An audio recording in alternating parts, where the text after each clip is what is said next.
ప్రశాంతమైన వాతావరణంలో మన రాష్ట్రాన్ని మన అభివృద్ధి పందాలో నడిపించాలని, సంక్షేమంలో ఎక్కడ లోటు ఉండకూడదని గౌరవ ముఖ్యమంత్రి గారు, గౌరవ ఉప ముఖ్యమంత్రి గారు పవన్ కళ్యాణ్ గారు అందరం అహర్నిశలు కృషి చేసి ఒక మంచి వాతావరణం తీసుకొస్తే ప్రభుత్వాన్ని మనం ముందు తీసుకెళ్తామని ఒక ప్రయత్నం చేస్తున్న తరుణంలో కావాలని ప్రాంతాల్లో వచ్చి చిచ్చులు పెడుతున్నారు. కావాలని అనవసరంగా ఇటువంటి అరాచక శక్తుల్ని పోషించడానికి కోసం చేస్తున్న ప్రయత్నం ఇది. దయచేసి రాజకీయాలు దీనికోసం వాడబాకండి.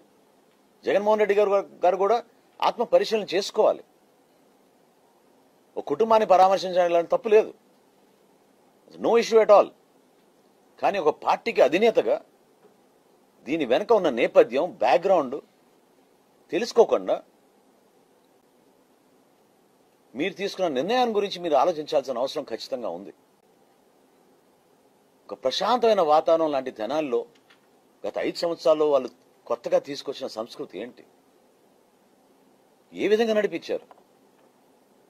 ఎంతమంది ఇబ్బంది పెట్టారు?